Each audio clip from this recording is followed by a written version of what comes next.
নলবাৰীৰ সফল দম্পতীৰ কথাৰে স্বামী নামনি অসমৰ প্ৰথম দন্ত চিকিৎসক, পত্নী জ্যেষ্ঠ অধিবক্তা। 1972 চনৰে পৰাই মানুহজনে নলবাৰীত চেম্বাৰ খুলি সেৱা আগবঢ়াই আহিছে। তদুপৰি তেওঁ নলবাৰী জিলা কাৰাগাৰত অবৈতনিকভাৱে আগবঢ়াই আহিছে চিকিৎসা সেৱা। এইগৰাকী চিকিৎসকে আনকি নলবাৰী কাৰাগাৰৰ মৃতপ্ৰায় পুথিভঁৰালটো নিজৰ প্ৰচেষ্টাত উজ্জীৱিত কৰি তুলিছে, যাতে কাৰাবন্দীসকলৰ মানসিক উৎকৰ্ষ সাধন কৰিব পাৰে। এইগৰাকী চিকিৎসকে তেওঁৰ অধিবক্তা পত্নীৰে বিভিন্ন সামাজিক কামতো জড়িত হৈ পৰিছে। দায়িত্বশীল পিতৃ-মাতৃৰ পৰিচয় দিয়া নলবাৰীৰ বিদ্যাপুৰৰ জ্যেষ্ঠ দন্ত চিকিৎসক আৰু অধিবক্তাই তিনিগৰাকী কন্যাক উপযুক্ত শিক্ষাৰে শিক্ষিত কৰি তুলিছে। তিনিওগৰাকী কন্যাক ইতিমধ্যে বিয়াও দিছে। এগৰাকী কন্যা বেংগালুৰুত থকাৰ বিপৰীতে দুগৰাকী কন্যা থাকে আমেৰিকাত। কোন এই চিকিৎসক আৰু অধিবক্তা? চাওক আমাৰ এক প্ৰতিবেদন। নমস্কাৰ। আপোনালোকে নিশ্চয় ভাবিছে আজি মই ক'ত আছো। ষ্টুডিঅ'ৰ মজিয়াত নেদেখি আপোনালোকৰ মনলৈ নিশ্চয় প্ৰশ্ন আহিছে যে মই ক'ৰ পৰা আপোনালোকক বাতৰি দিছো। মই আজি উপস্থিত আছো নলবাৰীৰ এখন সম্ভ্ৰান্ত তথা প্ৰতিষ্ঠিত ঘৰত। মই উপস্থিত আছো নলবাৰীৰ প্ৰথমজন দন্ত চিকিৎসক কৰুণাকান্ত গোস্বামী ছাৰৰ ঘৰত।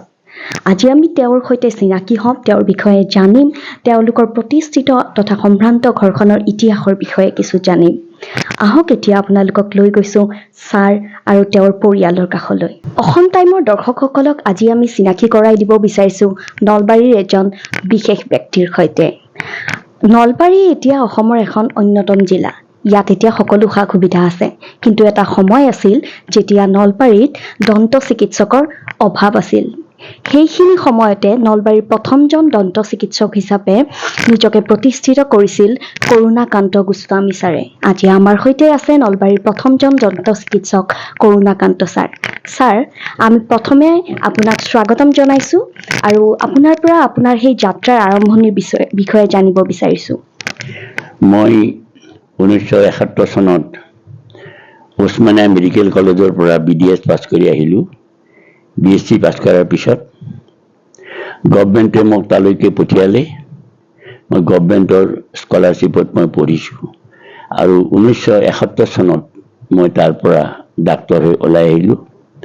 আহি মই মেডিকেল কলেজত জইন কৰিছিলোঁ, কিন্তু এসপ্তাহ পিছতে মই ঘৰলৈ অহাত মই নলবাৰীৰ জ্যেষ্ঠ চিকিৎসক ডাক্তৰ গিৰীশ চৌধুৰীৰ ওচৰলৈ আহিলোঁ আৰু গিৰীশ চৌধুৰী মই খুৰা বুলি সম্বোধন কৰিছিলোঁ আৰু খুৰাক ক'লোঁ যে মই মেডিকেল কলেজত জইন কৰিছোঁ, গতিকে আপোনালোকে ইয়াৰ পৰা নলবাৰী পেচেণ্ট পালে ইয়াৰ পৰা গোটেই পঠিয়াই দিব, মই চাম। তেতিয়া সুন্দৰকৈ শুনিলে। তাৰপিছত মোক ক'লে যে তই এইটো ভুল কৰিবি, তই নলবাৰীৰ ল'ৰা হৈ নলবাৰীৰ মানুহক চাব লাগে, এইবিলাক কৰি তোক তাত মই গুৱাহাটীলৈ মানুহ নপঠিয়াম, গতিকে তই চাকৰি ৰিজাইন দি অহাকালিৰ পৰা মোৰ চেম্বাৰত বহ। এনেকুৱা ধৰণৰ কথা এটা ক'লে মোক, কনষ্ট্ৰাকটিভ ৱেৰ কথা, যিটোৱে মোক মনত এটা যদিও অলপ বেয়া লাগিছিল যে চাকৰিটো এৰি দিম, কিন্তু তেখেতে ক'লে যে নলবাৰীৰ জনগণক চোৱাটোৱে তোৰ প্ৰথম কৰ্তব্য আৰু সেইটোকে মই সৰগত কৰি মই মোৰ ৰিজাইন দি মই প্ৰেক্টিছ আৰম্ভ কৰিলোঁ। 1971 চনত পাছ কৰি আহি পেলাই 72ৰ পৰা মই প্ৰেক্টিছ আৰম্ভ কৰিলোঁ নলবাৰীতে। আৰু তেতিয়াৰ পৰা মই নলবাৰীত মানে সকলো মানুহে মোক আঁকোৱালি ল'লে। মোৰ বহুত ভাল লাগে এইটোই যে মানুহবিলাকে মোক ক'লে যে বাপা তুমি আহিছা, খুব ভাল হৈছে, আমি ইমান বছৰে আমাৰ ইয়াত কোনো ডক্তৰ নাছিল, গতিকে এইখিনি কৰা আমি বৰ আনন্দ পাইছোঁ, তোমাৰ মংগল হওক। মোৰ সেইটোৱেই মোৰ ডাঙৰ আনন্দ হওক। এনেকৈ চলিছোঁ আৰু কৰি আছোঁ, এতিয়ালৈ কৰি আছোঁ।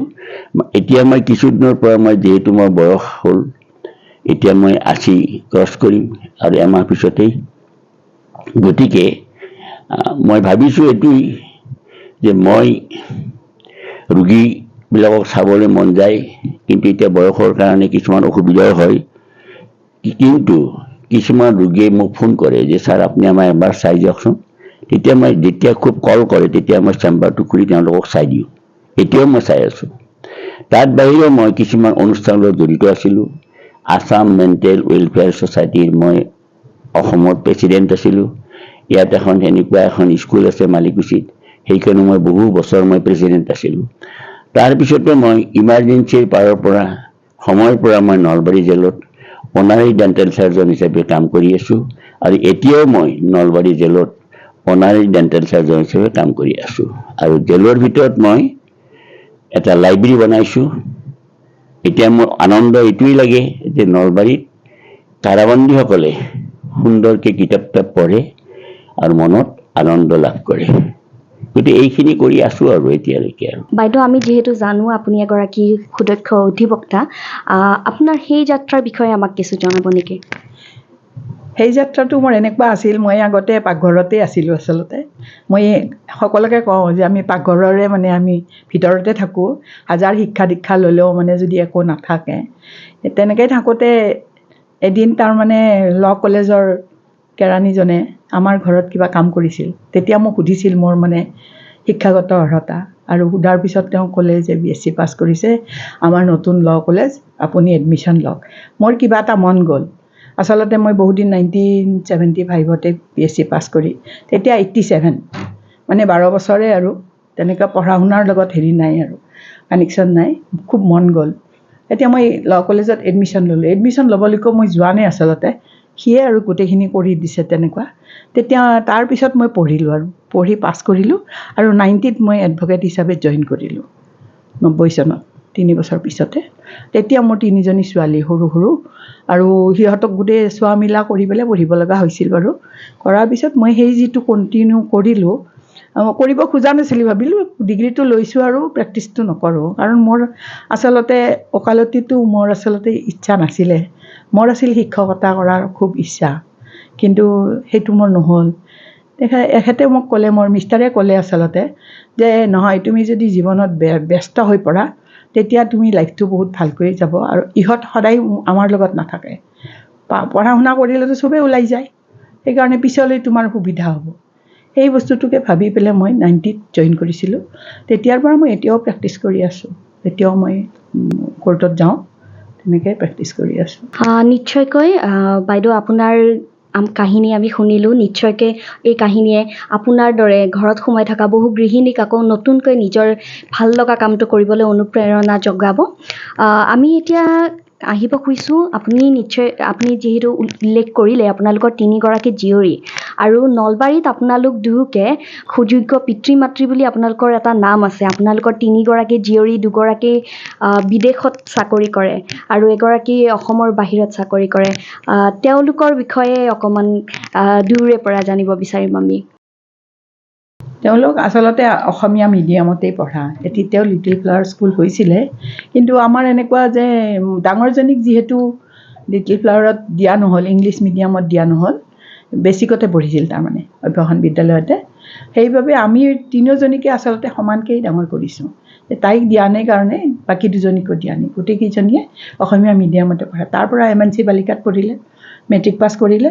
কৰি ডাঙৰজনী হায়াৰ ছেকেণ্ডেৰী কৰিলে গৰ্ডনৰ পৰা, মাজুজনীয়ে কৰিলে নলবাৰী কলেজৰ পৰা, আৰু সৰুজনী কৰিলে MNC বালিকা মহাবিদ্যালয়ৰ পৰা। ষ্টাৰ পাৰিছে তাই। তাৰপিছত তাহাঁতে ডাঙৰজনীয়ে বাংগালোৰত BSc কম্পিউটাৰ ছায়েন্সত কৰিলে, তাৰপিছত MCA কৰিলে। এতিয়া তাই ছফ্টৱেৰ ইঞ্জিনিয়াৰ হিচাপে কাম কৰি আছে এই কোম্পানীত। তাই ছিনিয়ৰ পষ্টত আছে, ছিনিয়ৰ মেনেজাৰ হিচাপে আছে চিমেণ্ট কোম্পানীত। আৰু জোৱাইও তেনেকৈ উইপ্ৰত কাম কৰে। দুয়োটাই বেংগলৰতে ছেটেল হৈ গ'ল। ল'ৰা ছোৱালী 2টা। ডাঙৰ নাতি ল'ৰাটো এইবাৰ মেট্ৰিক পাছ কৰিলে CBSE, 90% পাইছে। গতিকে ভালে আৰু ইহঁতৰ সংসাৰ।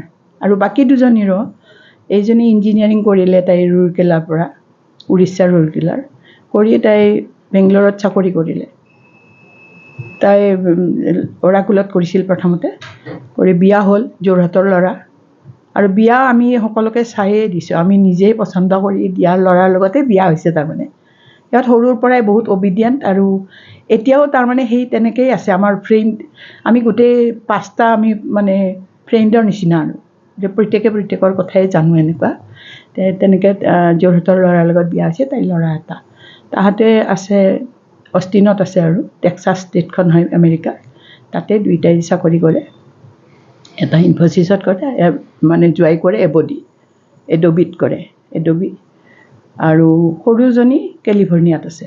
সৰুজনী তাই MBA তাই MBA পাছ কৰিছে। তাই মিৰাণ্ডা হাউচৰ পৰা ডিগ্ৰীটো ল'লে, পলিটিকেল ছায়েন্সত মেজৰ লৈ। তাৰপিছত MBA কৰিলে বেংগলোৰত। তাতে লগে লগে তাই ডেলইটত চাকৰি পালে।